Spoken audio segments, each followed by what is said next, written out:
Good evening, everyone, and thank you all for being here on a Friday night of all things. My name is Sean Arendt, and I am the Nuclear Weapons Abolition Program Manager for the Washington Physicians for Social Responsibility, a healthcare-led advocacy organization that has worked against nuclear weapons since the 1980s. Today, we are honored to present a report back from the inaugural Dr. David Hall Emerging Leaders in Nuclear Weapons Abolition Program, which sponsored six young people from the Pacific Northwest on a series of learning sessions and a week-long trip to Hiroshima, Japan, for the 80th commemoration of the atomic bombing this August. We're going to start with an overview of this project. Then we will invite our participants to answer some questions. But to begin this program, I have the distinct honor of welcoming Ann Hall to tell us a little bit about the man who inspired this program and continues to inspire our work against nuclear weapons, her husband, David Hall. Thank you, Sean, for inviting me tonight. My beloved husband, David Hall, Dr. David Hall, um, dedicated his life to bringing peace and well-being to the world. He was dedicated to his family, to his patients, and to the annihilation of nuclear weapons. He was a member of WPSR for his whole professional life. Several decades he was on the board. He was twice the president of WPSR and for one term the president of National PSR. As his life neared its end last summer, his greatest hope was that young people would pick up the work that he had been doing. And I am so pleased to meet these six young people that you will hear from tonight. I would say that these young people fulfilled David's hope. And what a gift you all are, you six. What a treasure. My heart is filled with admiration and gratitude as you continue the vital work of creating a just and peaceful nuclear weapons-free world. Thank you. Thank you, Anne. The ability to honor Dave in this way has been very meaningful to all of us on the facilitators team. Myself, Carol Stern, Robin Naroon, and Roger Edmark, who couldn't be here this evening. He is with a group from Hiroshima at the Mariners versus the Dodgers game tonight. Um, this program came out of a desire to put action behind Dave's memory as a stalwart abolitionist and a desire to bring more people to Hiroshima while the Hibakusha are still with us. Our group was motivated by the significance of the 80th anniversary and knew that this was an experience we must share with future leaders in Washington and the Pacific Northwest. Thanks to the incredible support from our community, we were able to sponsor six people as participants in our program this year. We had an incredible pool of applicants to choose from. From Eastern Washington and the Yakama Nation, we selected Trina Sherwood. From the Wanapum tribe, Tatiwai Buck joined us. From the medical community, we chose Mitali Kumar from WSU Spokane and Jesse Landis from Pacific Northwest University. And then over on the west side of the mountains, we were glad to be joined by Natasha Note, a member of the Marshallese community, and Erica LeVay, a recent OSU graduate who studied Hanford's radioactive legacy. WPSR Nuclear Weapons Abolition Task Force member Robin Naroon was able to accompany this group for their journey. Participants attended 4 learning sessions ahead of their trip to Hiroshima this August. In our first session, we got to know each other and the topic, and we're joined by PSR President Dr. Mark Vossler, who shared about how his own experiences in Hiroshima and at the RERF motivated his turn to health advocacy. We then assigned the documentary film Nuclear Savage: The Secrets of Project 4.1 to the group.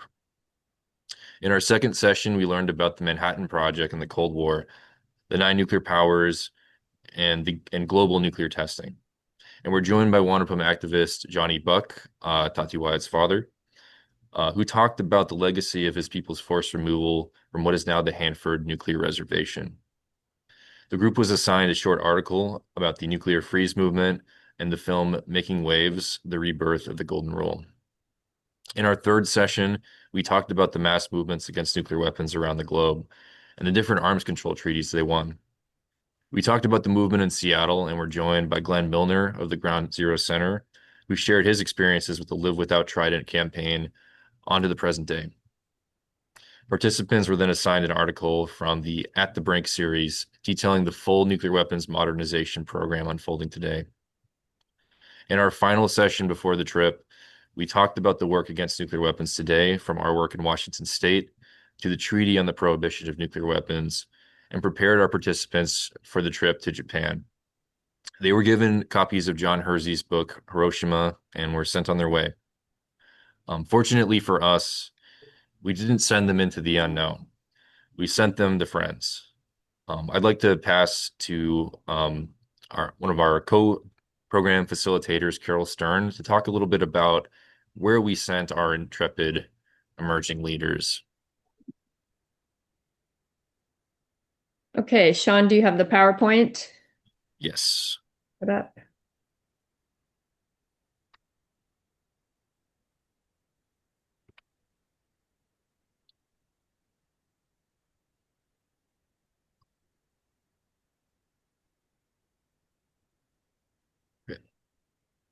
Hey, in Hiroshima, we connected with our friends at the World Friendship Center.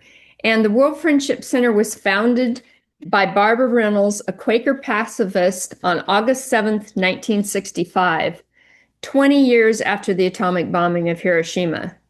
Her expressed goal was to foster peace one friend at a time. Can you advance? Next slide, yeah. For 45 years, the World Friendship Center has been supported by volunteer directors. Roger and Kathy Edmark served in this role for 2.5 years.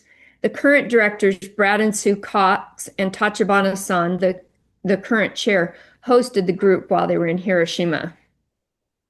Next slide. The story of Barbara's journey began much earlier than 1965. Barbara first came to Hiroshima in 1951 with her husband, Earl Reynolds, and their 3 children. Earl was part of a U.S. study team examining children exposed to radiation.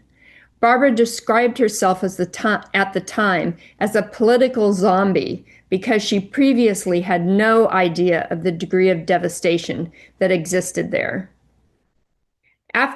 Next slide. After 3 years in Hiroshima, Barbara, Earl, and 2 of their children, along with 3 other young Japanese crewmen, left Hiroshima in 1954 to sail around the world on a boat that Earl had built and christened the Phoenix of Hiroshima, a fitting name because Phoenix refers to a mythical bird that rises out of the ashes of destruction. As they traveled, their interest in world peace was kindled. People they met asked questions of their Japanese crewmen about the after effects of the atomic bombs. The Reynolds learned more as they listened. Next slide. In 1958, the Phoenix arrived in Honolulu at the same time as another ship, the Golden Rule. They moored near each other, and their crews met for the first time. Next one. The Golden Rule's crew announced their intention to protest nuclear weapons tests by sailing into the forbidden American test zone in the Pacific. But they were arrested shortly after leaving Honolulu and brought back to shore and thrown into jail for several months. Next slide. Their imprisonment and series of trials became international news as their boat became a symbol of peaceful acts of conscience, focusing international attention on the dangers, immorality, and the insanity of nuclear proliferation. Next slide. The Reynolds family was so impressed by the courageous example set by the crew of the Golden Rule that they took over where the Golden Rule had left off. They sailed the Phoenix farther into the Forbidden Zone. But Earl was arrested and even charged with treason and faced a 2-year trial and appeals process. Next slide. In 1960, Barbara and the Reynolds family finally returned to Hiroshima. Barbara began listening to the stories of survivors of the A-bomb. She was deeply moved and felt that it was important to speak up against nuclear weapons. Barbara's daughter, Jessica, said, "My father had been part of a team sent by the American government to study the effects of radiation on Hiroshima Hibakusha, but no one listened to them. No one asked, what was it like to experience atomic bomb? No one listened or cried with them. My mother went back to Hiroshima to listen to them and serve them." Next slide. In 1962, Barbara began a peace pilgrimage, taking along A-bomb victims. They took the story of Hiroshima to 12 countries, including all the nuclear nations. Next slide. In 1964, she undertook a world peace study mission with 20 people. It was 75 days, 150 cities, and 8 countries. They shared their stories, but also had face-to-face talks about what needs to be done to realize a peaceful world. Next slide. They met the former president, Harry S. Truman, who had ordered the use of the A-bomb in Hiroshima and Nagasaki. The group was hoping for an apology, but Truman never gave one. Next slide. Barbara Reynolds established the World Friendship Center in 1965 so Hibakusha could come together and share their experience, and for people from other countries to learn and share their visions of peace. The World Friendship Center engages in many peace and nuclear abolition activities. Next slide. They host guests from around the world. These are the guest lodging that our group stayed in while they were there. Next slide. They provide firsthand A-bomb accounts for our guests, for their guests. Next slide. This is the Hibakusha Kiyomi Kono and her interpreter and guests. Next slide.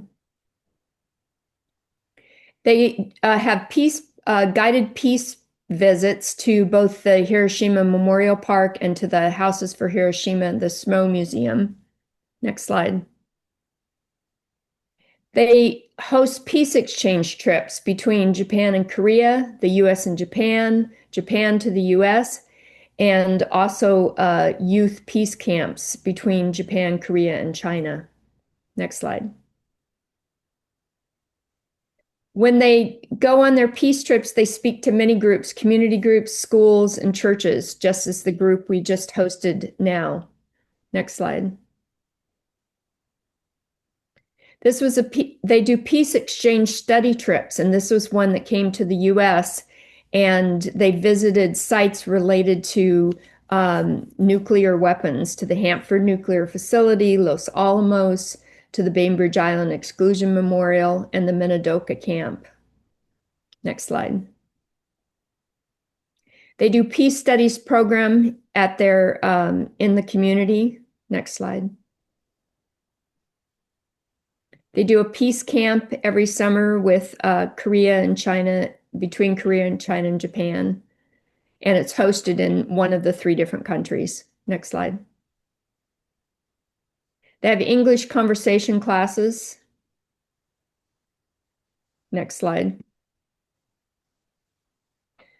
Barbara said, "The World Friendship Center seeks to be a place where people of every country, race, religion, or political persuasion can meet in friendship and with a commitment to listen with respect and goodwill to the opinion of others." Barbara Reynolds. Thank you.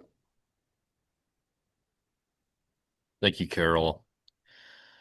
Carol worked diligently to really make this program a reality, prepared a precise budget, and coordinated a really fantastic itinerary for our participants while they were in Hiroshima.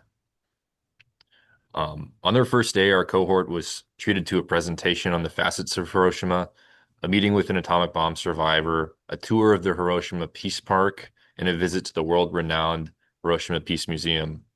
They joined a local protest against the war in Gaza, and I assume by then they were soundly off to sleep.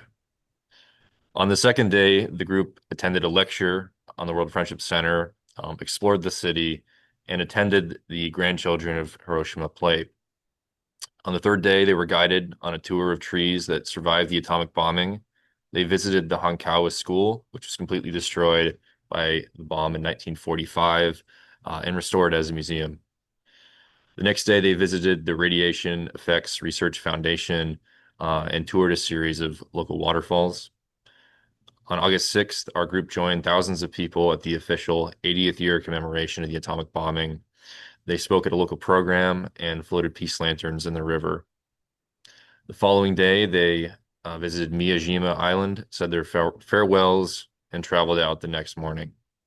Now, we're going to get to our panel soon, but first, I want to invite our group leader, Robin Naroon, to share some of her perspectives on the trip. Hi, everybody. Just give me one moment, please. I think this is it. Can you all see that okay? Yeah. So it was wonderful to be selected to go to Hiroshima with the 6 emerging leaders through the David Hall Emerging Leaders Program. So here's a picture of David Hall, and this behind him is the uh, uh, like a temple or arch in Miyajima Island. And we were grateful that David Hall left his legacy will be promoting nuclear abolition leaders. So, as Sean explained, we had learning sessions 4 before the trip and 2 after, related to nuclear weapons history and ways that activism had occurred in the past. Our highlight, of course, was the 8-day stay at the World Friendship Center in Hiroshima that Carol Stern just showed us. We learned from attending the 80th commemoration of the atomic bomb. We visited the Peace Museum, the Peace Park, the A Dome, waterfalls, children's schools, plays.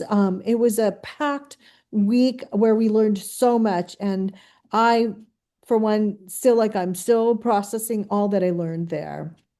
And I'm honored to have gone with these 6 leaders. And I am so grateful that they will continue the work of nuclear abolition.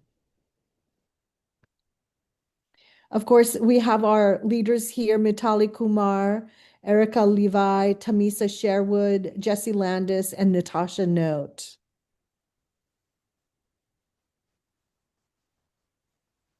And I really like this saying that we saw in one of the presentations. Why do we come to this place, to Hiroshima? We come to ponder a terrible force unleashed in a not so distant past. We come to mourn the dead, including over 100,000 in Japanese women, men, women, and children, thousands of Koreans, and dozens of Americans who were held prisoner. Their souls speak to us. They ask us to look inward, to take stock of who we are and what we might become. And I just wanted to share with you some of the photos that we saw at the Hiroshima Peace Museum. It was difficult. I'll be honest. It was very difficult to see what had happened. This photo is of the Hanakwa Elementary School, and the gentleman you see on the very left of this third picture is Haibakasha, one of the gentlemen who survived the A bomb. So we listened to his story, we took a tour of the school, and learned so much. It being there in person brings it to life. Um, at the Peace Museum, we saw the clothes of and the objects of people who didn't survive. Very, very touching and impactful. Here's a picture of all of us in front of the Hanakawa school. And yeah, and here are our Sue right here is one of the directors of the uh, World Friendship Center now. So she went with us. Here's another picture of the Hankawa School. These are all chains of cranes, the traditional symbol from Saduko of hopes for peace. And another picture of the school. This was one of the stories we saw at the Peace Museum. This was a young boy who didn't survive. And he was a first year student at Second Hiroshima Prefectural Junior High School, was exposed at his building demolition work site, extensively and seriously burned. He was standing in the Hankawa River when the mother of a boy in his class rescued him. When his own mother, Toshiko, was informed, she came and took him home in a cart. However, he died on the 10th with his parents calling his name. His uniform is now at the Peace Museum. And it was stories like this that just really brought it home. This is one of the many drawings of elementary school children. And this is students rushing into the Hankawa River on August 6th. And I think what is beautiful about this is that typically or traditionally, the Hibakusha, the survivors of the A-bomb, will tell their stories to students, to youth, who then draw what they hear. And while the artwork is beautiful, the story is terrifying. And this is just another one of these pictures that we saw. Um, I'll let you read that. And I think sometimes art can be very impactful in telling stories that are difficult to speak.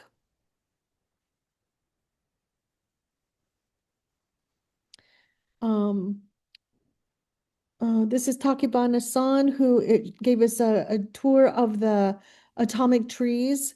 He was an absolute expert on the atomic trees, which are all have been like saved or are being watched over so that they survive as a symbol of peace and hope. Some of the trees that we saw, like this one, we found out that the side that was exposed to radiation has very small roots and is not in good condition, while the other side has long, big, healthy roots. And for some reason, this really struck me. This is the Hiroshima Prefectural Industrial Promotion Hall. It was made by a Czech architect. It was a beautiful building when it was standing. This is that same building now after the A-bomb. So it is also a symbol with a little bit of controversy. Some people wanted it to be deconstructed. Others wanted it to be a symbol of what had happened and what we should strive for. These are some of our Marshallese youth attendants, where we went to the river to float our lanterns containing messages of peace, and just more pictures. It was actually visually beautiful. This is Miyajima Island, as you've seen in some of the flyers. And this is us as a group at the Miyajima Island. One of the things I learned about was a culture of peace, which is a set of values, attitudes, modes of behavior, and ways of life that reject violence and prevent conflicts by tackling the root causes to solve problems through dialogue and negotiation among individuals, groups, and nations. And I think that's one of the things I want to take with me, after this trip, is that there is potential for a peace culture. We could work towards that. So with that, I would like to thank you and turn it over to Sean to introduce our emerging leaders. Thank you, Robin. So first, I'm going to play a video of one of our participants who couldn't join us, and then we will go to our panel.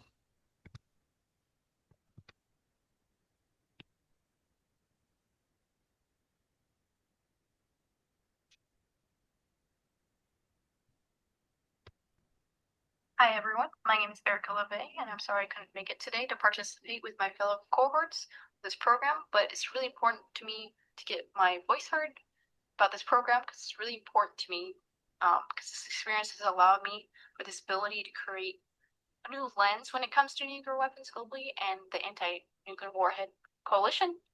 I previously had experience in nuclear waste policies, and so that's kind of where I stood beforehand.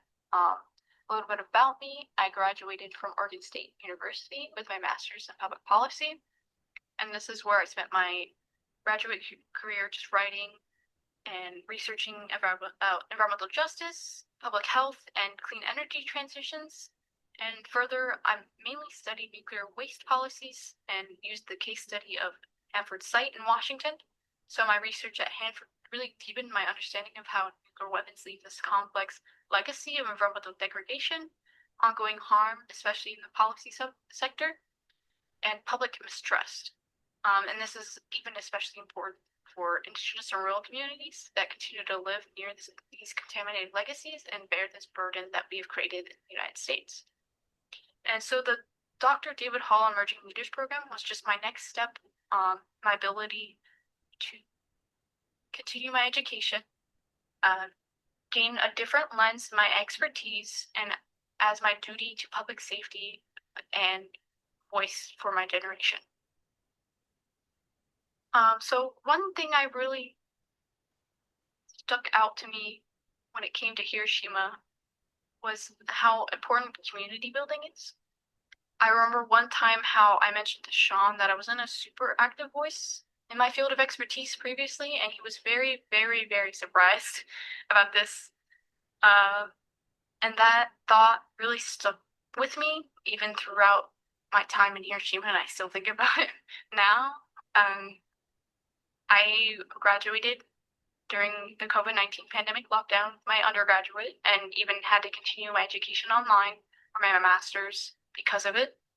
And so community to me has always been kind of a foreign thought, especially in an educational sense, because I never really had the experience of being able to talk in person to like-minded individuals. So Hiroshima allowed me to communicate so freely with my expertise, with my cohorts, and to ask questions to those more education, and then just deeply listen to the testimonies of many Hibakusha about Hiroshima, and even with my cohorts about the Marshallese people. That this program has definitely changed my outlook and how I'm able to publicly speak about what I know, and these testimonies that I've taken in with me. In the past, while I've actively participated in protests and such, this program really shifted my focus about being more outgoing with my experiences, and it's really important for me to share the stories of the communities that I've actively studied and listened to. So I've even actively kind of now started a book club in my community describing the politics surrounding nuclear waste, and I share even more openly about the testimonies I've heard from Hiroshima. So I just want to thank everyone who gave me the opportunity to find a better voice, something that I'm so passionate about that I wasn't able to share before. And so just this experience overall has really built an interesting dynamic with my ability to communicate with my community. And for this program, we have all been made to have the duty to carry these stories from the Hibakusha. So it's really important for young people like me to just carry these stories with you, and we can retell these testimonies and preserve their legacy. And for me, education is one of the most important tools to creating an equal space to describe these experiences. So by advocating and educating, we have created a space where their voices are alive without falling into the abstraction of textbooks. Like, our voices are actively more passionate than just what could be written in a textbook. And so the importance of this legacy is to just modernize the topic of the nuclear arms race. My generation has never felt the desperation of the Cold War. We've had many conflicts currently going on that has been burdened to us. I come from an environmental background, so for me, it's important to talk about the climate justice and security for those surrounding nuclear power or weapons or waste. And for others, their personal focus can further modernize the issue in advocacy. While I knew our voices were always strong, this experience has shown that our voices are what will keep this movement alive and can further thrive the anti-nuclear coalition. By advocating for peace, education, diplomacy, and cooperation, young people show that there are alternatives to deterrence and destruction. Carrying the legacy forward isn't about resisting nukes, it's about envisioning the world as a safer place. So this program has really brought that light to my voice. And so I think it's really important for young people just to be able to hear what is going on. Most people don't know what's happening. And so just hearing is more important than not.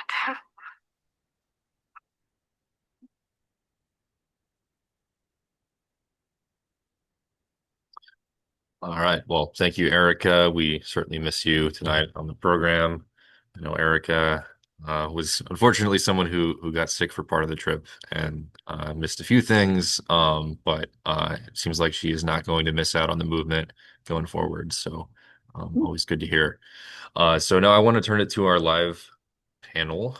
Our first question is really simple. Just tell us about yourself, who you are, and why you applied to this program.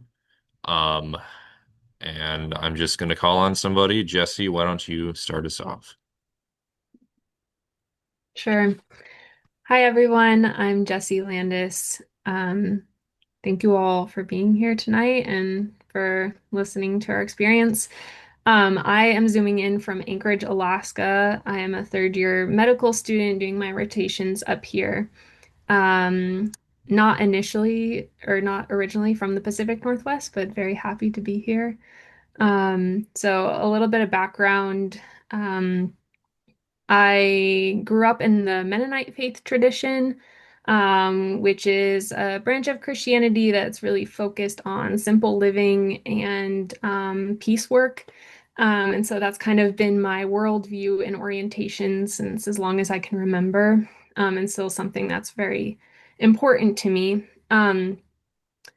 As I'm pursuing medicine, something I believe uh, very strongly is that the social, spiritual, and physical health are all very interrelated.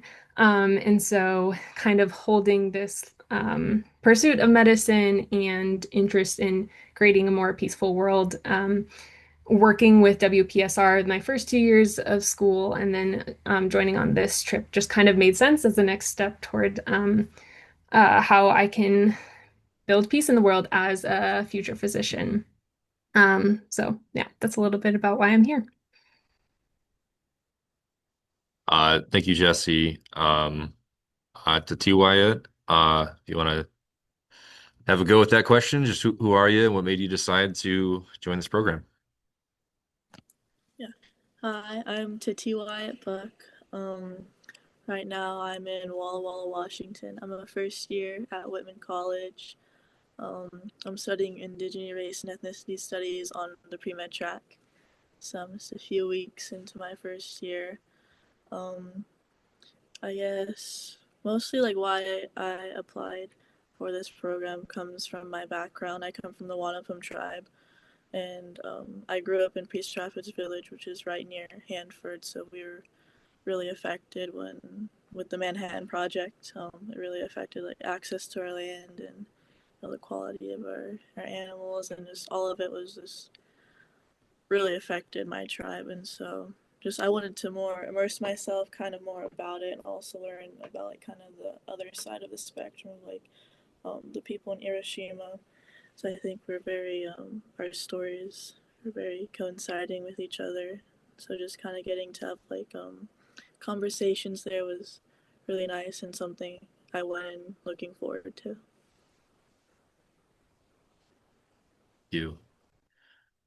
Um, Mitali, how about we go to you next? Yeah, sure. Hi, everyone. My name is Mitali Kumar. I'm a second year medical student at WSU here in Spokane, which is where I'm zooming in today from. Was super thankful for this opportunity to go on this trip. It's something I still talk about to this day to classmates. And so a little bit about me and why I decided to apply to this program. I'm from Yakima, and I think my biggest inspiration was my mom. She was a refugee from Kashmir. Not everyone is familiar, but Kashmir is a contested state in between India and Pakistan. And she fled terrorism and eventually made a new life for herself here in the US, and is currently working as a dentist and is one of my biggest inspirations for everything I do in life. And so, with that, naturally, the opportunity of going to Japan and learning about um, the terrors of Hiroshima and taking this opportunity to learn from Hibakusha what their stories were, um, was just something that was so enticing to me to learn more. And also, from a medical and healthcare perspective, I wanted to be a part of this program because I see nuclear weapons as not just a political issue, but also as a humanitarian and medical one. The reality is that no health system in the world, I believe, could respond to the consequences of a nuclear war. And so I wanted to be part of this program in order to learn from others and grow as an advocate, and then also use my background in medicine to add my voice to the movement for nuclear weapons abolitions. Mhm. Thank you, Mitali. And Tamisa, just a little bit about who you are and why you decided to join the program. Okay. Um, Hello, I'm Tamisa Sherwood, and my native name is Paitut. I'm a Yakima and Comithpa native. I am majoring in education right now at Heritage University. I came from a native reservation near the Hanford site where our ancestors used to gather. The Hanford site was used as a part of the Manhattan Project where they created the first atomic bombs, which also leaked into our Columbia River later on. I joined to learn about the other side of the story that they never tell in the US, and I believed it was truly important that I share my experiences with my community, so the youth may also want to be part of nuclear abolition, and also so that they will wish for peace around the world too. Um, that's all. Thank you, Tamisa. Yeah. All right, and our next question, um, what's something important that you learned from this trip? Maybe something that's stuck with you, something you're telling folks about, and we'll start back with Jesse. Yeah, so I think the biggest takeaway from being in Hiroshima, talking to Hibakusha, is just the difference in the stories that they told versus what I was told in school. And so, yeah, growing up learning about World War II, I was told that, we dropped these nuclear bombs in order to have a clean end to the war, to cause less suffering, less death.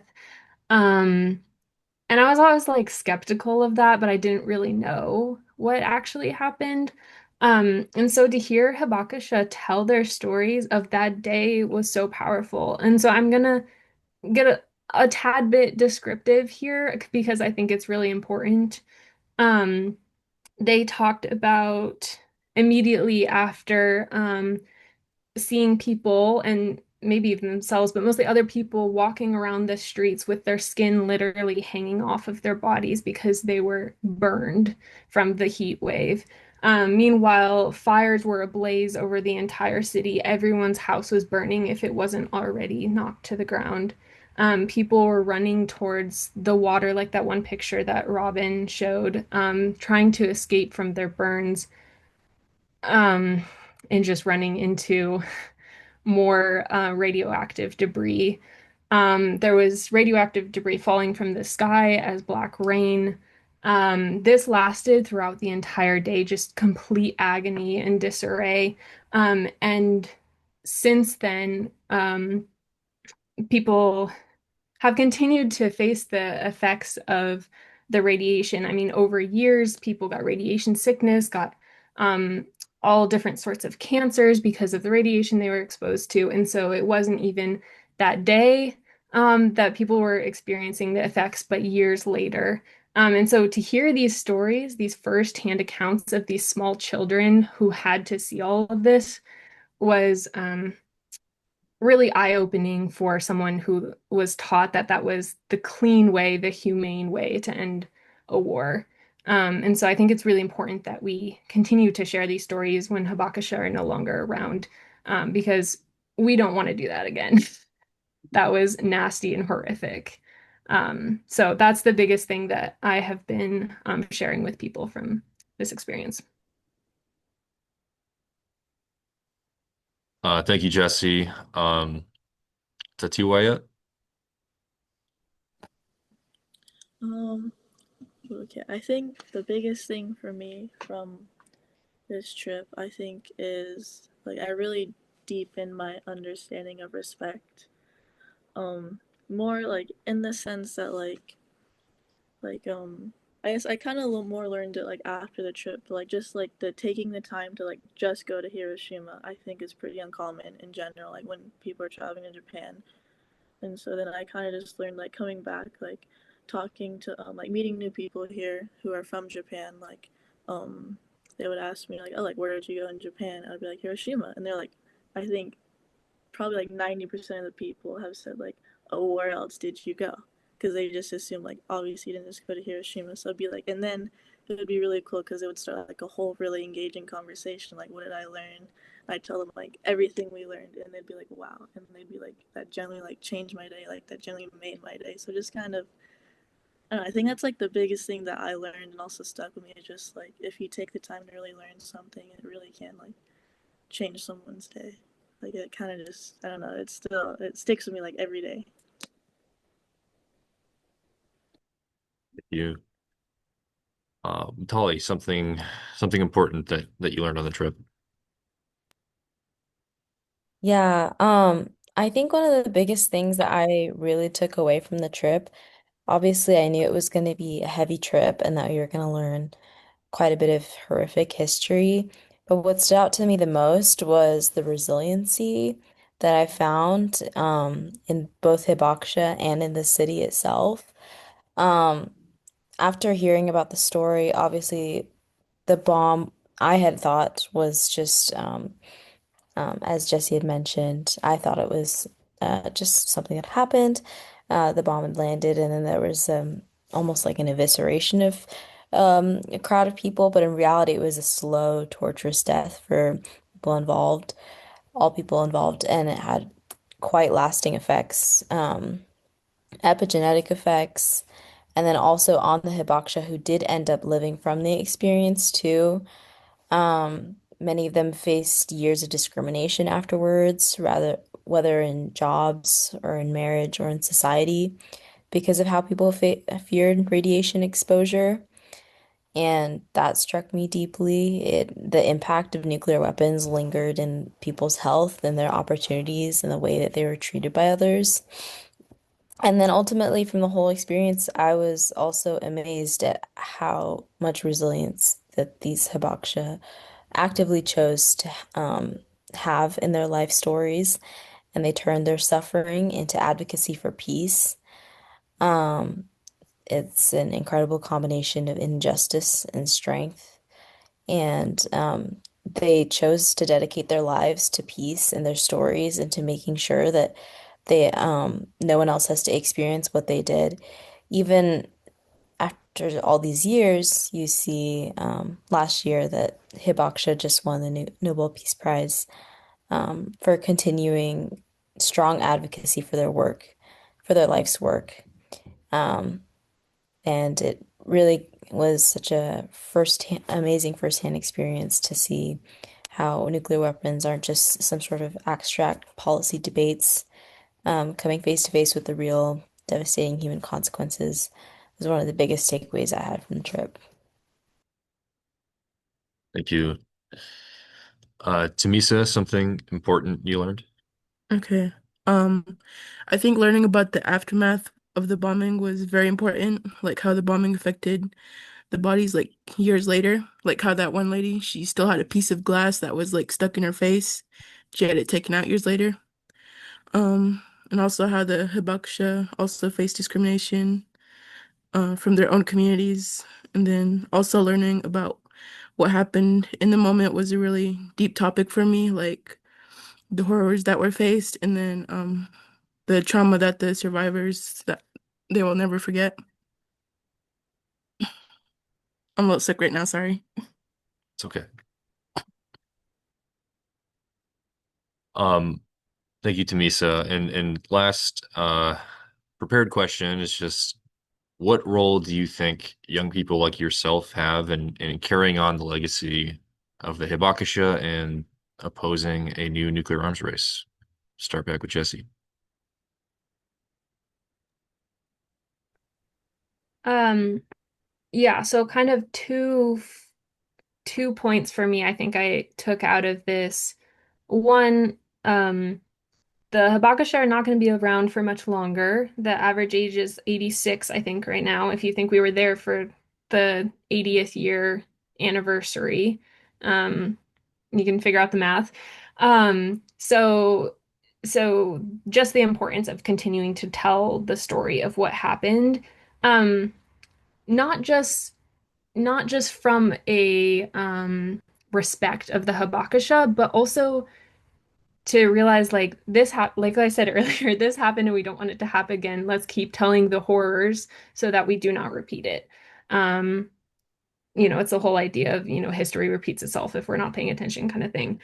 Um, the other thing that is really important, we learned, I think it was mentioned earlier, we by Robin, we learned this idea of war culture versus peace culture. And we currently very much live in a war culture, which is kind of defined as like the competitive, the biggest bully wins kind of situation. And so you see that on the international and like political sphere, but you also see that in your workplace, in our economy. Like there's it like war culture has infiltrated like everything we do.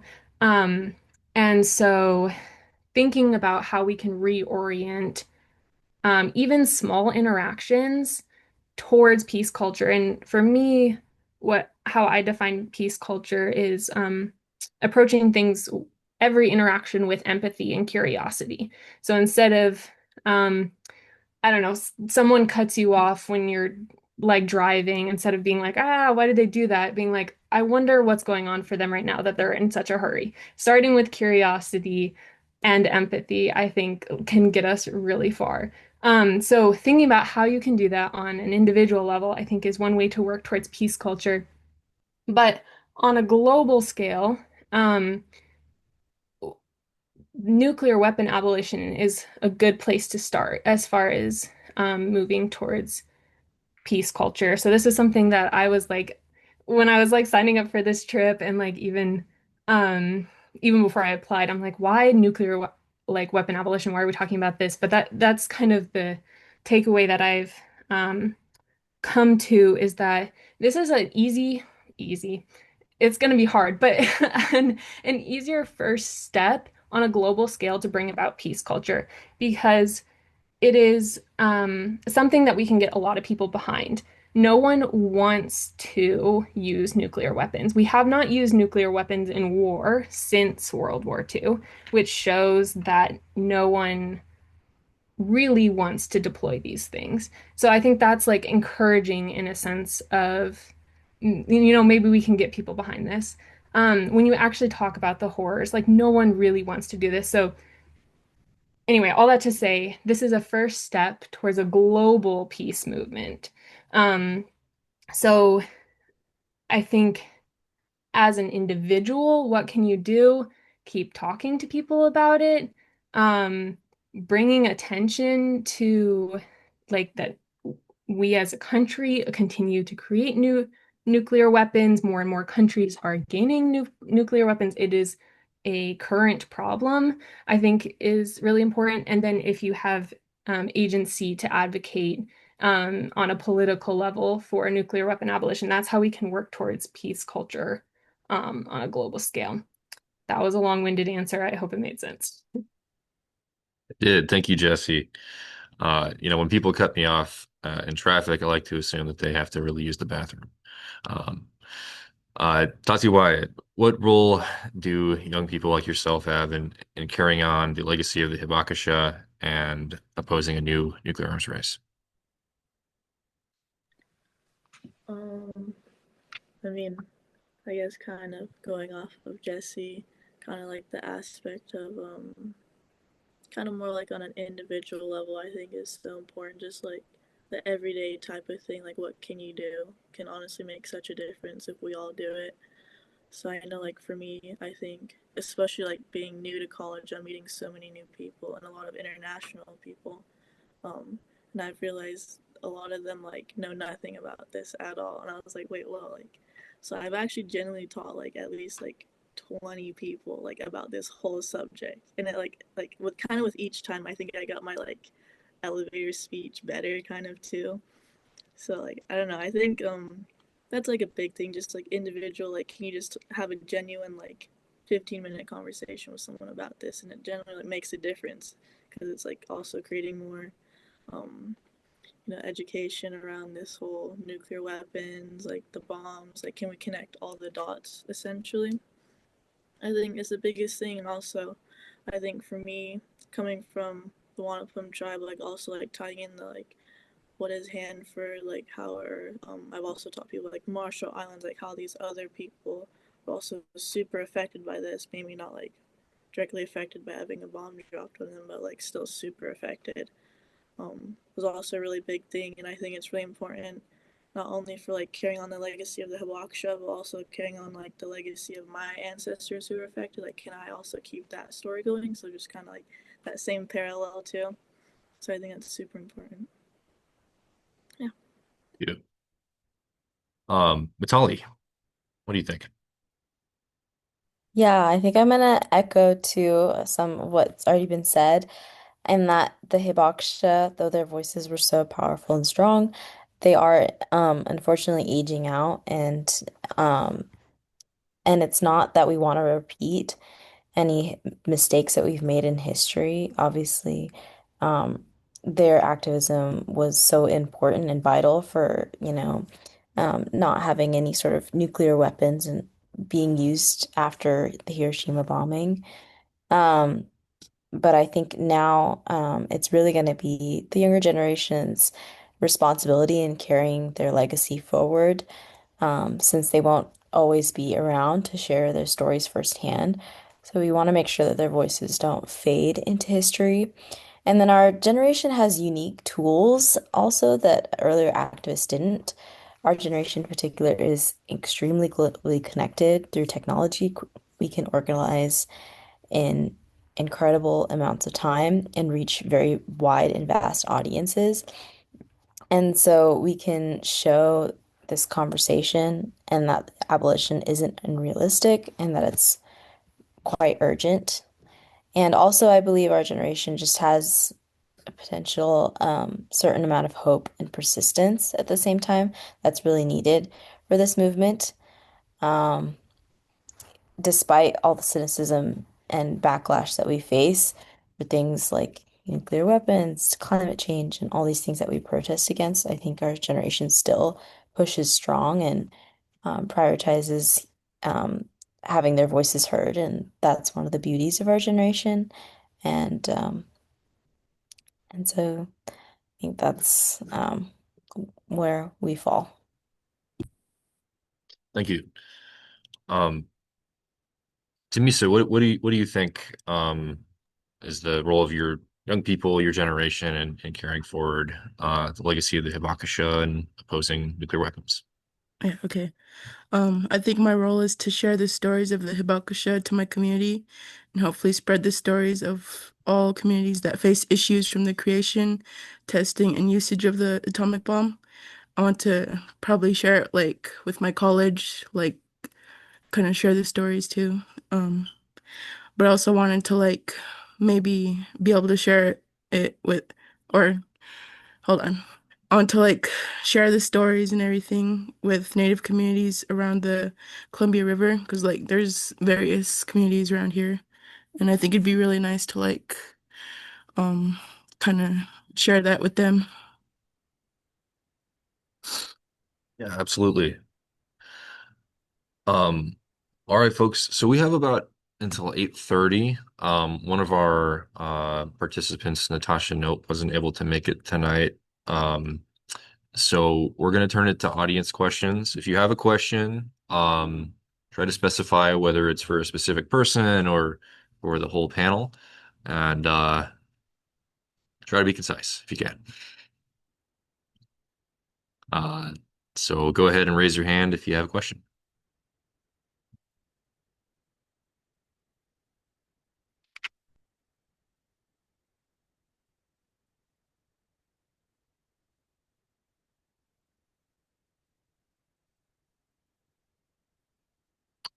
Cindy.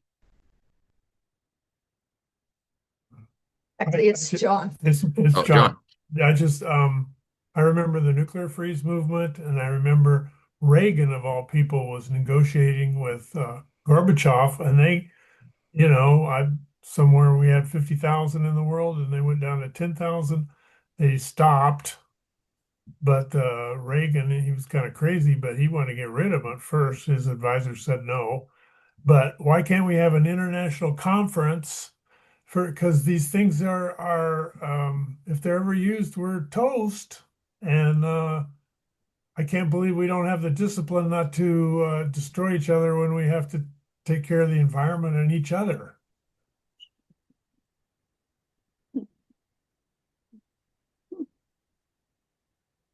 John, is the question? Could you reframe the question? Is How do we or- get to the point where we got like during the nuclear freeze where it was a mass campaign and the president was negotiating with the Soviet Union and they got rid of most of the weapons. I mean, they didn't go all the way, but you've seen this chart from 50,000, right? And so that's where we got to get to. So how do we do that as a movement? yeah. Hmm. All right, young leaders. So how do we rebuild the largest mass movement in the United States? Uh, there's no wrong answers. It's all right if and you can say you don't know or you can pass on this one, but what do you think? How do we get to a place where we're reducing the nuclear stockpile instead of increasing it? Um, Thanks for your question. So I think something important you brought up is that everyone was paying attention when the nuclear freeze happened, and uh, something that's a lot harder now is that we have a lot of issues. Um, and we're all kind of distracted in different directions. Um, and so how do we decide as a like global community what is the thing we're going to work on? Or can we do it without everyone buying in? Like those are kind of the ideas. So I think like Matali was bringing up earlier, definitely using social media as a way to increase global awareness that this is an issue that we need to care about um, is a good place to start, though I don't know if we can get people to focus since there's so many things to focus on. There's so many important things to focus on. Um, I do really like, though, the idea of using nuclear weapon abolition as a focus point for all peace work. Um, we when we went to the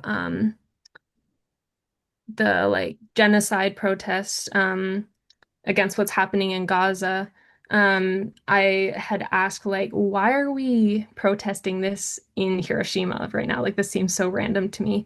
And the response was, well, it's all interconnected because Israel is a nuclear power. And I was like, oh yeah, I see that now. Okay. And so if we could if we can focus all of these peace efforts towards nuclear weapon abolition, I think that could be a starting point, but you have to kind of get everyone in their little niche places to see that it is a common place to come together. So that's not a super specific answer, but that's kind of my first thought. Thank you. Um, Anyone else want to add some thoughts to that? I think I definitely agree with with Jesse a lot. I think for me, I'm kind of thinking of it as like, how can we work like a micro to macro level? Like how many like I think the key thing with this would totally be like persistence because we are in an age of like social media is so big and if like you play your cards right, you can totally like make this a huge thing. But it's almost like a hit or miss with social media. I feel like if you like it's like the algorithm. It's so random, but like if you post at this time versus this time, it's like a difference between like 1,000 and like 10 likes. It's just crazy.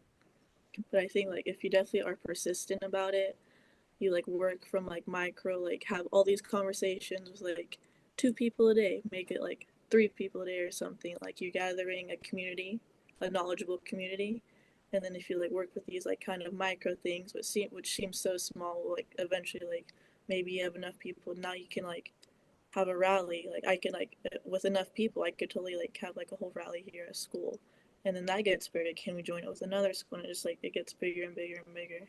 So I think that's kind of like the biggest thing that comes up for me when I think about it. Awesome.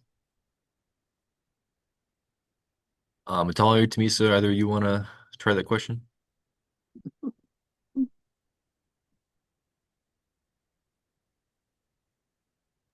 you repeat the question?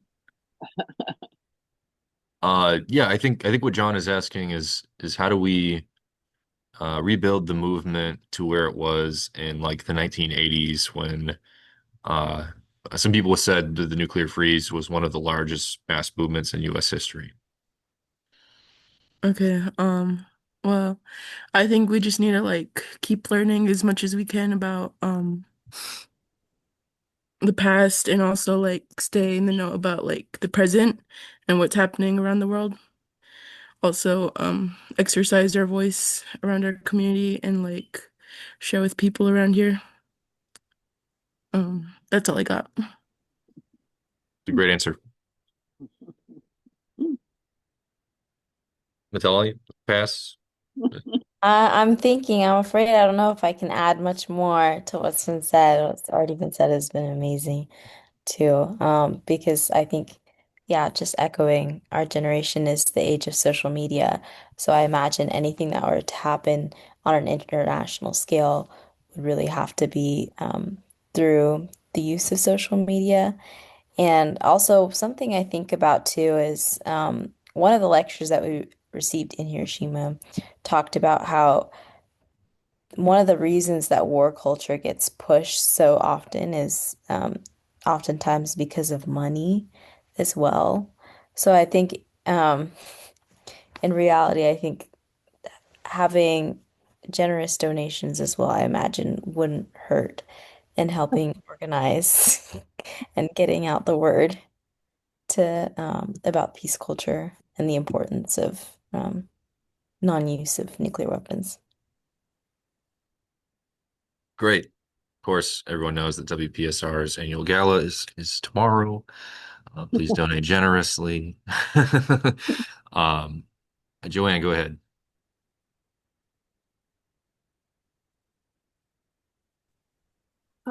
Yeah, I was curious. I'm sorry I was a little late because I didn't know if you explained this in the beginning, but I was curious about what your impressions were of the Japanese people and people that you met, not only the Hibakusha and the people in, in the nuclear weapons arena, but the people in general, were there other students, Japanese students?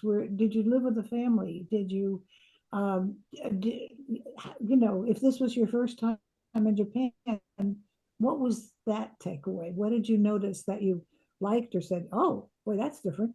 um And so I'm just curious about that. And also if you established any relationships to the point that you have a new friend that you're gonna email with.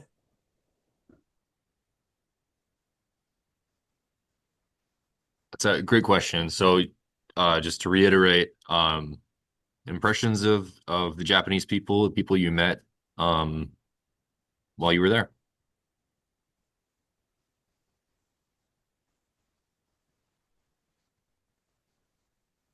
Well, I will say that I met a student that I really enjoyed talking with. So on August 6th, we had a presentation in one of the buildings close to the Peace Park.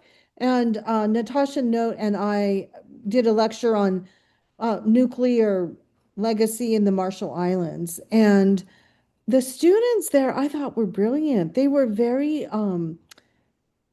had very insightful questions, I thought.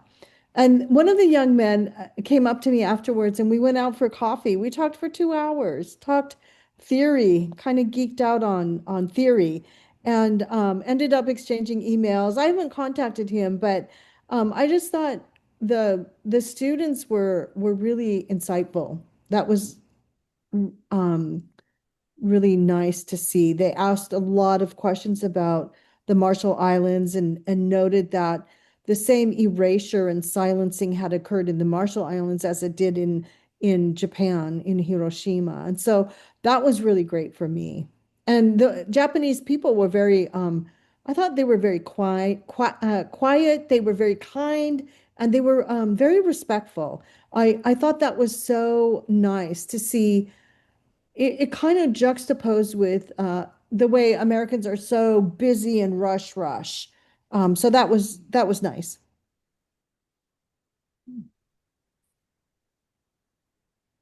Thank you, Robin.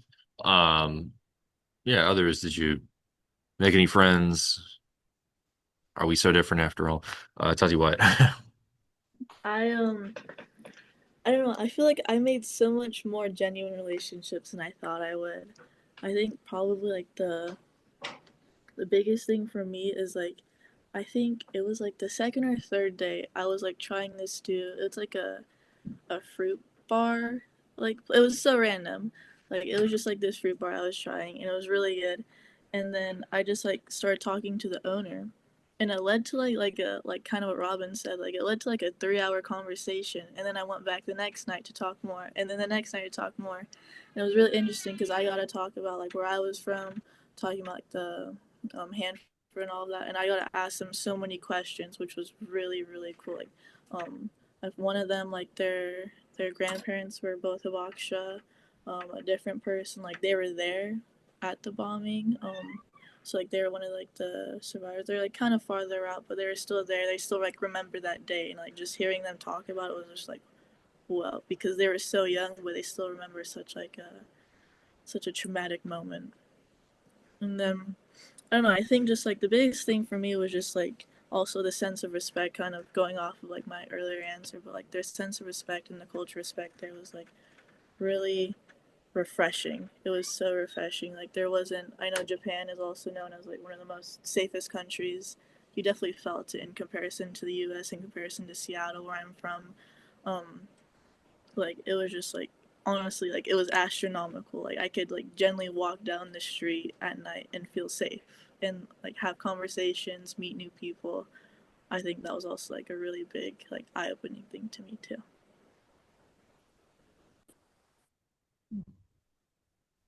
Yeah, that's really great. Um, yeah, others, what do you think? What was your impression of Japanese people, maybe Japanese culture?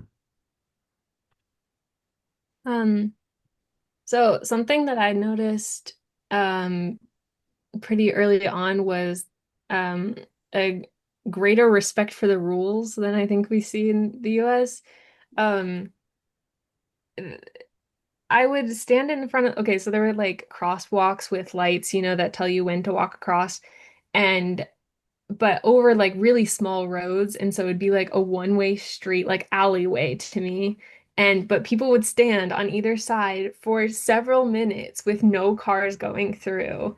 and wait for that light to turn green. And I was like, what is this? Is crazy. I'm standing there like, come on, can I please walk?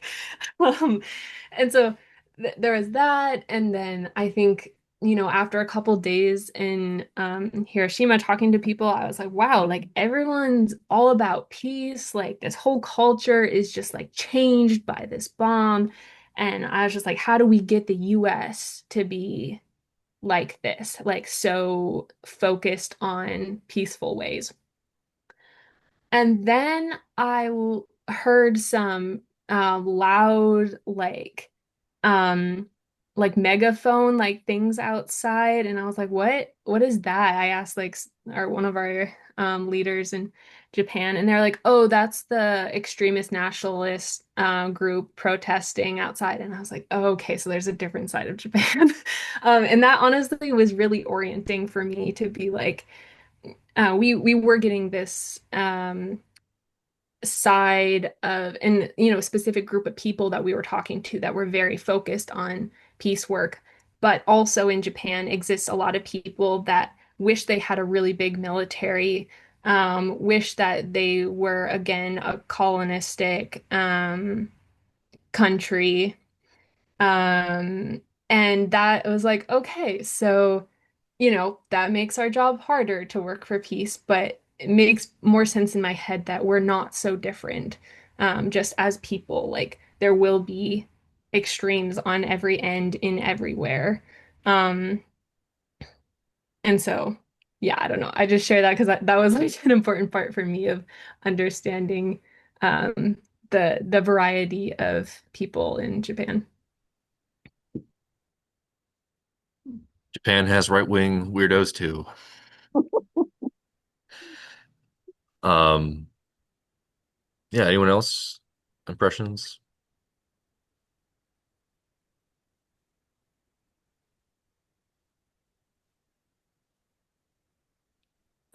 My impression of the Japanese people, I kind of had an idea of what they were like just from like reading books and stuff about Japanese culture, but I found it to be quite true.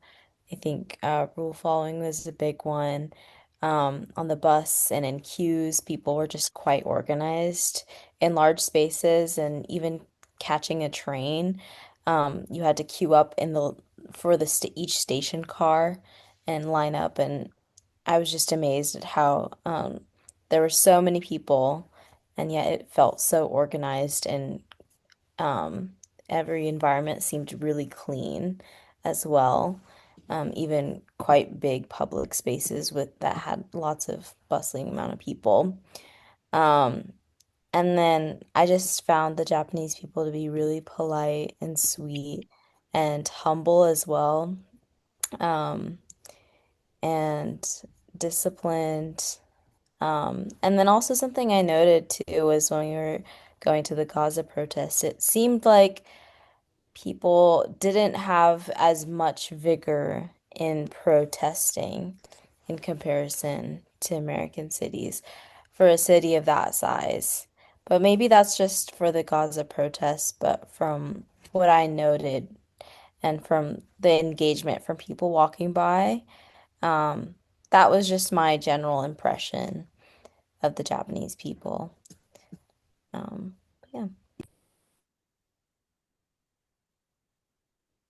Thank you. Tamisa, did you want to share impressions of the Japanese people? I don't think I really have anything I could add. I think they basically summed it up. Okay, great. Any other questions for Prince here?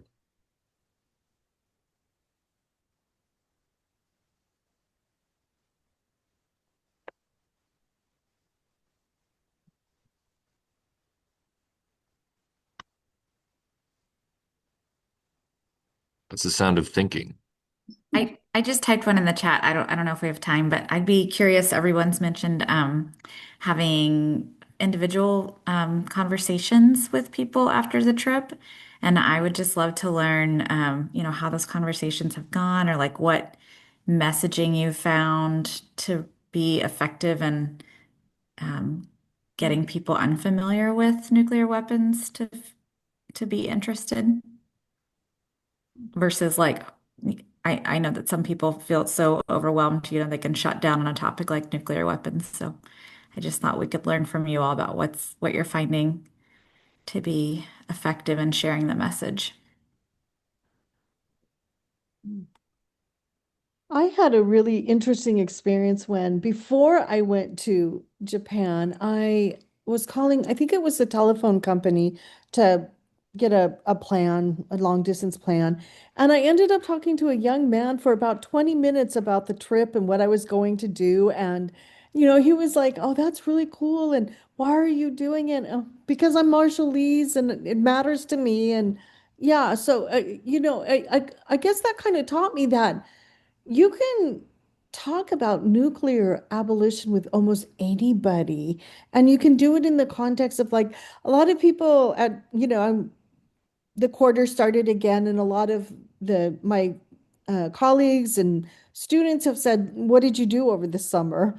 And I tell them, I take the time to tell them like this is what I did, and this is why I did it. This is what I learned. So that's been really cool.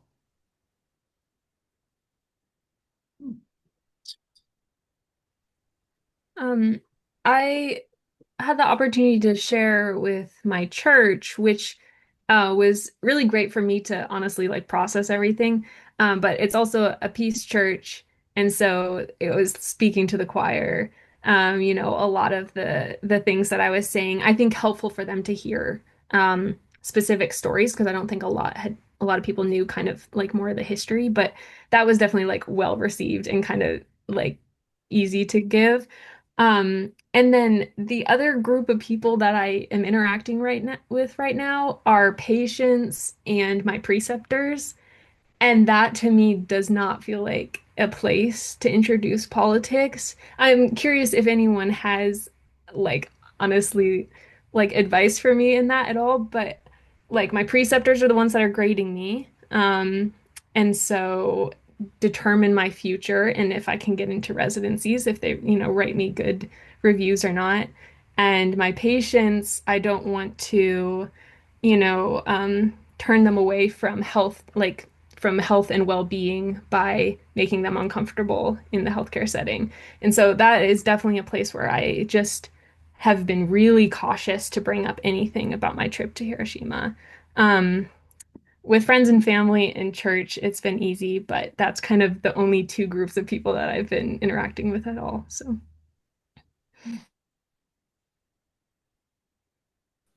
Um, I think the biggest thing for me, because I feel like I've had like like this conversation quite a like. Well, sorry, I had this conversation a lot now, and so the thing I've noticed is like, kind of because this is such like it is a really big topic, and so like finding what aspect of it for you are you personally like the most connected to, and that you could like most explain with passion and with detail in a way that's really receptive.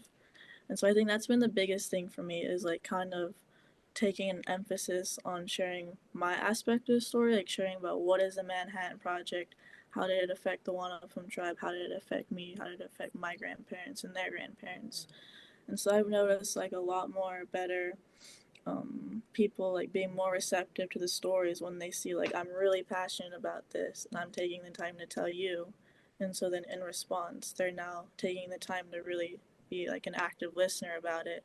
And I feel like once you're like with that, like that means they're super engaged, I've noticed. And with that, you can keep going kind of more broader, like taking a broader approach to the conversation and seeing what strikes them and then like engaging in that. I think I've noticed is like kind of what I've been doing the most and what seems to be most effective.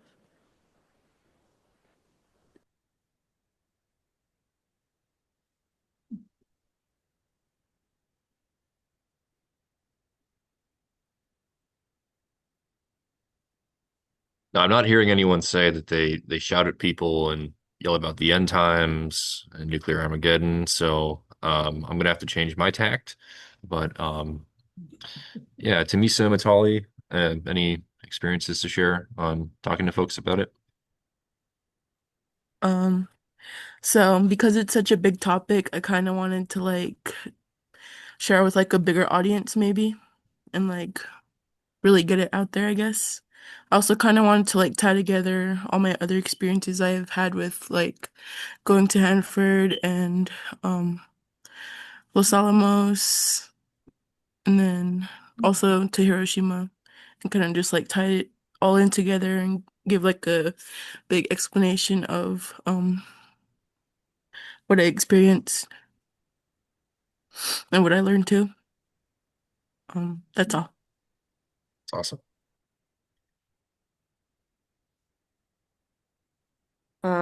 I think for me, um, in terms of communication of what happened on the trip, I've really just stuck to just good old in person, people asking me, "Oh my gosh, I saw your pictures on, Instagram, Facebook, da, da, da. Tell me about like what happened, what you learned."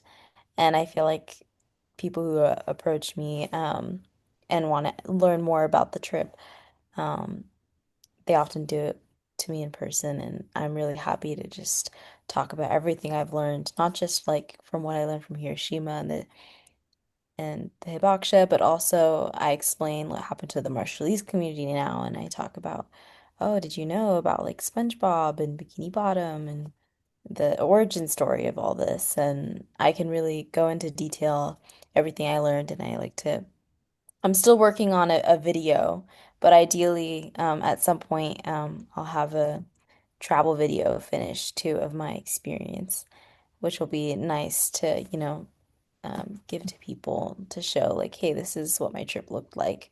But I also have quite a bit of like pictures and videos during the entire trip because I knew I wanted to document it because it was such a unique and special opportunity. And so I'll probably in that video afterwards in like the comment section like detail about like this is what happened on day one, this is what we learned, and use that as like a communication going forward of what I learned on the trip and everything that happened.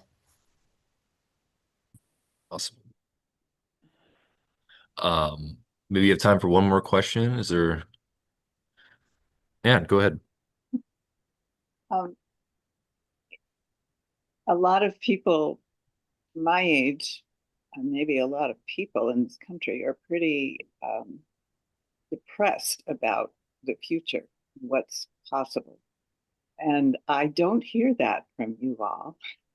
And I guess my question is, did this trip um, make you feel more positive about what you could do for the future of the world?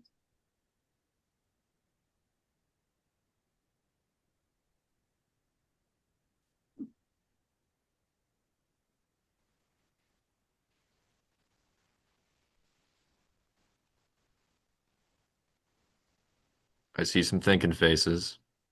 Tati, why you want to go? I can go. um, I think I think yes, essentially yes. Um, I don't know. I think for me, like with this, I feel like with like the like I think I forgot who said it, but like there's so many problems. There's so many like big movements going on in the world because there's so many problems in the world right now. And I think with that, it's like you can like um go behind a movement and learn about it and like be a part of it and fight for it. But I think for me having like kind of just like the personal aspect to this creates a whole different like feeling for me being a part of this movement.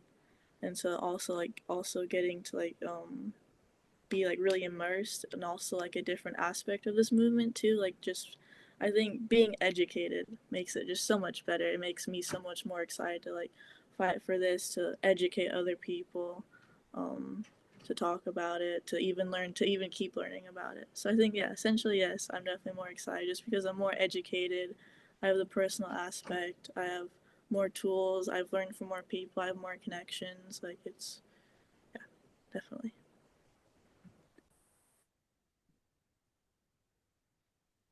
For me, I think from a young age, I had enough audacity to think that I could make changes in the world. And um, I think sometimes I get really overwhelmed when I realize that I can't fix the whole world. And so learning about new issues that need to be fixed is really, really overwhelming for me. Especially when I'm, in a program where I can really only focus on like studying right now. It's really overwhelming to be like, all these things are happening and I don't have time or mental space. But what is so encouraging to me is you all being here and the people that I went on this trip with, and realizing that it's not just me who cares about these things. There are other people that also care and are doing the work actively, that I can join when I have time, and people coming up in the movement that, will join. And so that I think that's what gives me hope, is the community, to know that I'm not alone and that we're just gonna keep working on it.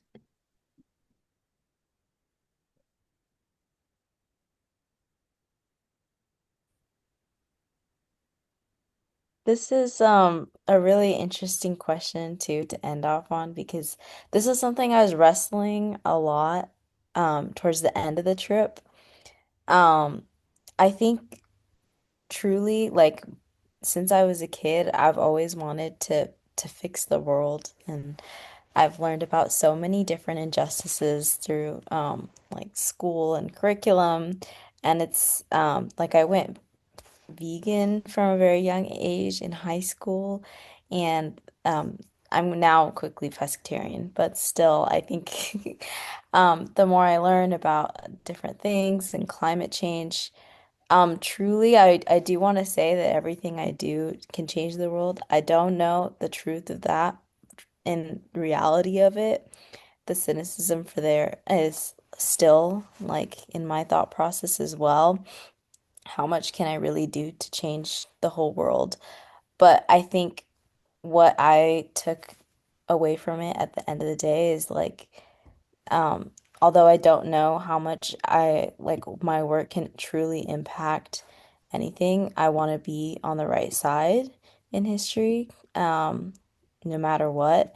And even if I'm like, there's a there's like a, I don't know, I kind of think about it that we were crossing this bridge in Hiroshima and there was one lady who was just screaming the entire time, and everyone was just passing her as if like nothing was happening and no one was really noticing what she was saying.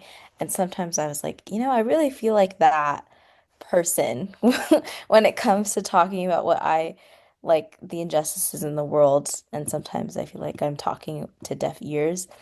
But I think, yeah, just knowing that, like, even if it does feeling like that, just continuing my work, continuing to speak, I think ultimately, like, someone will hear my voice. And I do think that change does occur from it, even if it doesn't feel like it at times. And if not, too, like, at least historically, I was on the right side and I did my part.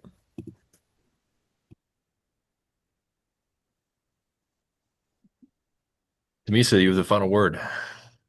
Okay, can you repeat the question again though? Um, were there things about this trip that made you feel more confident about being able to work for good in the world? Um, Let me think. I think I was already pretty confident in like sharing it with my community, but I would like to get it out there a little bit more, but I'm just a little worried about like um how people will like feel after it. And also there's like some veterans in my community, and I'm pretty close with some of them, but it's like gonna be really hard if they eventually like come to one of the places where I'll be like speaking about these topics, and there's just like just two different sides, and I'm not sure if they're gonna want to listen at all, but I'll just I'm just glad that I'll be able to share a lot of what I learned too. Um, that's all I got. It's good that you are caring about those veterans. That's really good to me. Mhm. Yeah. Well, thank you, everybody. Especially thank you to our facilitators and our participants. we've talked, we've reflected, and we do feel that this is something we would like to do again next year. We don't know if it'll be at the same level, the same number of people, and really that's going to be up to people like yourselves. So if you're interested, you can sponsor next year's emerging leaders. I'm just putting a link in the chat now, and I will send it afterwards. If you would like to make a contribution to help sponsor somebody on a trip to Hiroshima and give them that incentive to learn about this difficult topic, um, uh, get involved in our organization and strengthen their voice. So, um, yeah, very grateful. Thank you, everybody. We'll see some of you tomorrow and some of you in the future. So, have a good night. Thank you, everyone. Thank you.